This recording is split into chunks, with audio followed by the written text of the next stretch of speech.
Assalamualaikum warahmatullahi wabarakatuh. Shalom, Om Swastiastu, Namo Buddhaya, Salam Kebajikan. Perkenalkan, nama saya Ruben Marji Simarangkir.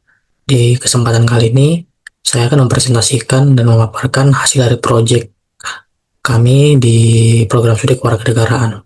Adapun judul yang kami ambil yaitu wilayah luas, fasilitas terbatas, dan rantai panjang pengangguran, refleksi dan target SDG 8.5.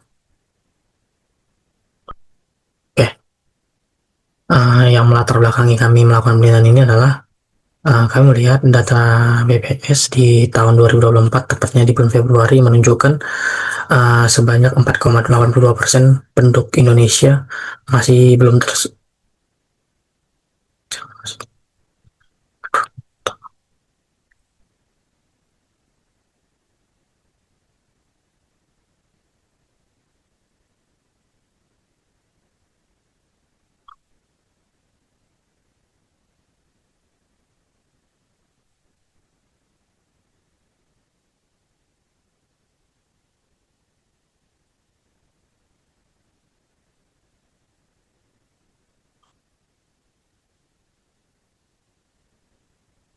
ulang ulang ulang ulang ulang.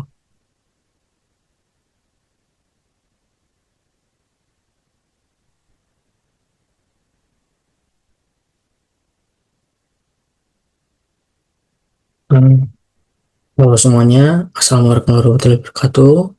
Shalom, Om Swastiastu, Namo Buddhaya, Salam Kebajikan. Perkenalkan, nama saya Ruben Baris Simorangkir.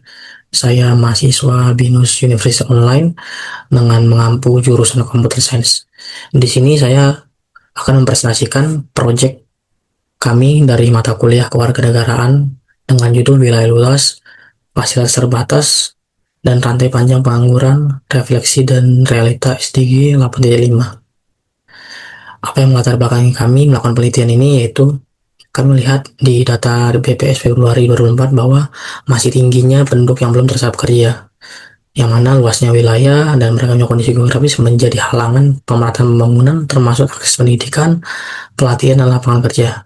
Ketimpangan inilah yang memicu rantai panjang pengangguran dari rendahnya kualitas pendidikan hingga kualifikasi kerja yang ketat dan upah rendah yang sangat bertolak belakang dengan target SDG 8.5 untuk pekerjaan layak bagi semua orang.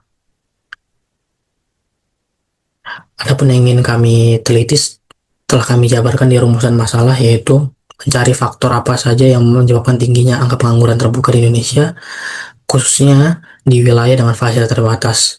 Yang kedua, bagaimana keterbatasan akses terhadap pendidikan, kesehatan, dan pelatihan kerja mempengaruhi peluang masyarakat dalam mendapatkan pekerjaan yang layak. Yang ketiga, bagaimana pemerintah dan sektor swasta berkolaborasi dan berupaya untuk mencapai target SDG 8.5 terkait penciptaan lapangan kerja yang layak dan produktif bagi semua kalangan termasuk penyandang disabilitas. Adapun yang kami temukan yaitu berdasarkan hasil observasi dan wawancara yang telah kami lakukan di sepanjang proses pengerjaan proyek. Apa yang kami temukan yaitu yang pertama, adanya kesenjangan ketersediaan lapangan kerja dan kualifikasi pencari kerja.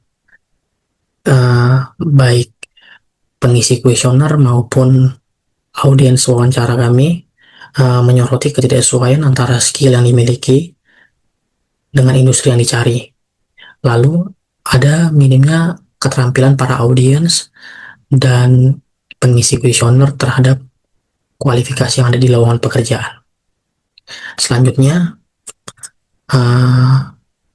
audiens maupun pengisi kuesioner menyoroti pelatihan kerja yang belum efektif, di mana skill yang mereka dapat terkadang tidak terpakai di industri.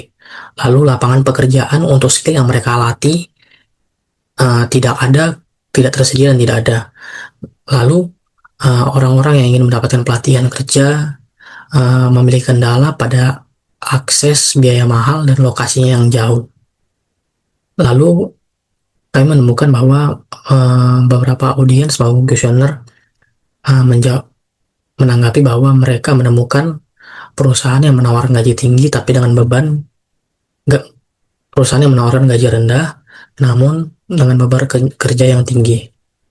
Selanjutnya, audiens maupun pengisi kuesioner menyoroti tingginya minat dan kebutuhan masyarakat, namun pertumbuhan lowongan tidak sebanding dengan pertumbuhan minat dan kebutuhan, sehingga ketatnya persaingan yang semakin berat, terutama untuk para lulusan baru.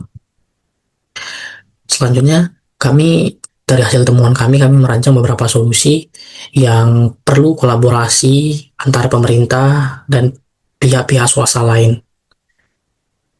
Adapun rancangan solusi yang kami rancang yaitu peningkatan pelatihan kerja. Di sini kami menyadari bahwa setiap pelatihan kerja perlu mengadopsi kurikulum pelatihan demand training yang berfokus pada keselarasan antara keterampilan dan kebutuhan pada institusi kerja. Selanjutnya adalah pelatihan yang terintegrasi, yaitu pelatihan yang ada program penempatan kerja, misalnya apprenticeship atau on the job training. Yang kedua, subsidi dan digitalisasi pelatihan. Uh,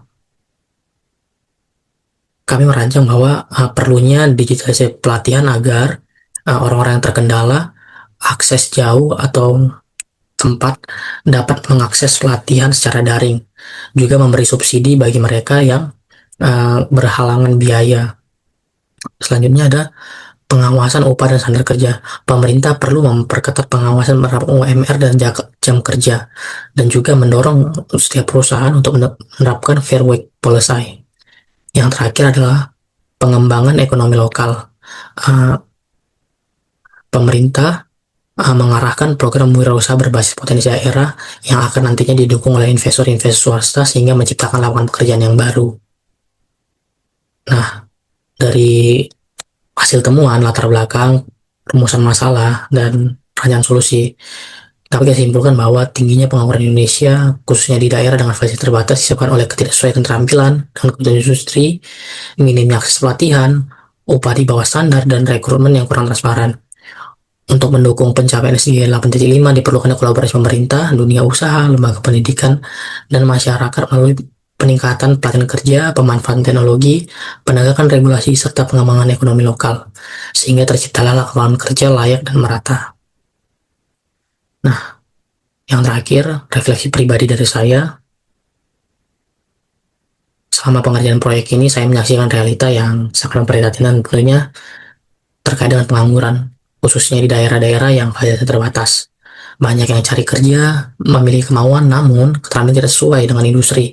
Ditambah akses pelatihan yang minim, upah rendah, dan rekrutmen yang kurang transparan. Saya menyadari bahwa masalah ini tidak bisa diatasi dengan sendirinya. Perlu melibatkan atau kolaborasi pemerintah dengan dunia usaha, pendidikan, dan masyarakat. Peningkatan pelatihan, pemanfaatan teknologi, serta penegakan regulasi, pengembangan ekonomi lokal menjadi kunci dari terciptanya SDG 8.5. Dari serangkaian penelitian dan pengerjaan proyek ini, saya mendapat pengalaman yang motivasi saya untuk berperan aktif dalam upaya menciptakan lapangan pekerjaan yang layak dan merata. Sekian dari presentasi yang saya paparkan. Jika ada kesalahan kata, mohon dimaafkan. Saya Ruben Barajis Simorangkir, pamit undur diri. Terima kasih.